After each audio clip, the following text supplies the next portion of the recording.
I don't want to get overly political, but really, if you think about it, the Freedom Convoy is a truly remarkable moment in certainly Canadian history.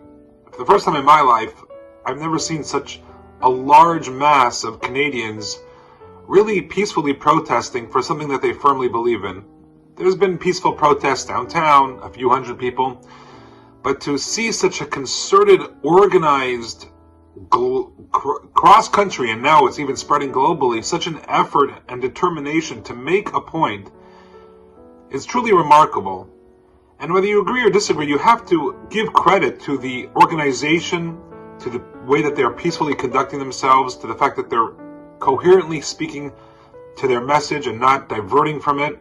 And they've really accomplished something that no one else has accomplished, at least that I remember in Canadian history. They've really put this government on pause and making them reflect some of their decisions going forward.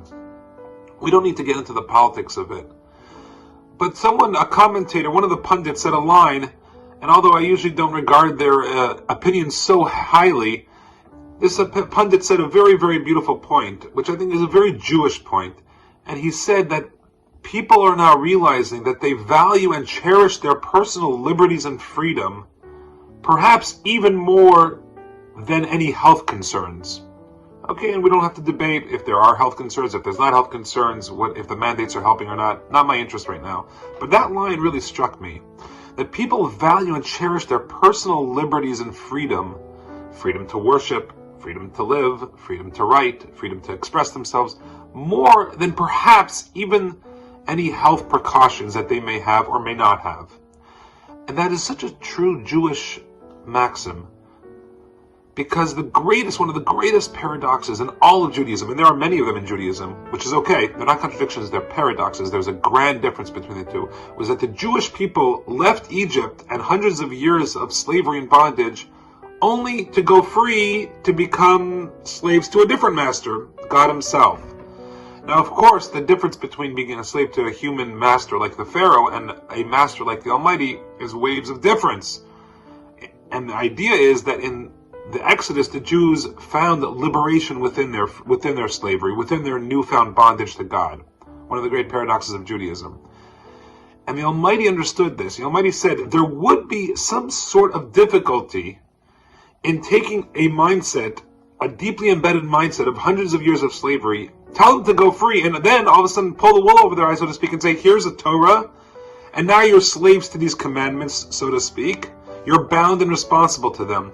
To help them understand that and to comfort them, the Torah tells us in a lot of detail, unusual detail, the structure, the building construction of something called the Mishkan, the tabernacle, which is the focus of last week's Torah portion, tomorrow's, and the next number of weeks. Because in the Mishkan, we have found the Almighty has given a space, a physical manifestation of His presence by which the Jewish people can know Him. And the Almighty said, I know it'll be difficult, and I'm asking you to do something impossible, to go free from hundreds of years of slavery into a new reality of slavery to a new master. So I'm going to give you a help. I'm going to give you a tool by which you will understand that this is not going to be some sort of repeat of Egypt. It'll be a new beginning for you. It'll still be responsibility, but I'm going to come down and meet you so that you can see me, so to speak, as much as possible as it is to perceive the infinite, the great divine. And with that, Hashem, the Almighty, has given the Jewish people a great chesed, a great deal of kindness.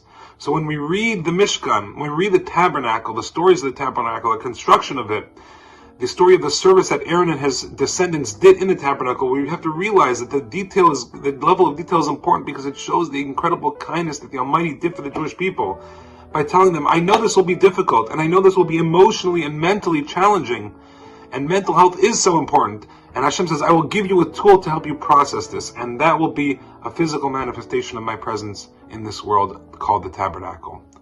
Shabbat Shalom, and we should all be able to celebrate our freedom to worship the Almighty, to engage in Torah wisdom at our level, at our pace that we're comfortable with, utilizing the tools and resources around us in a healthy, positive manner. Shabbat Shalom.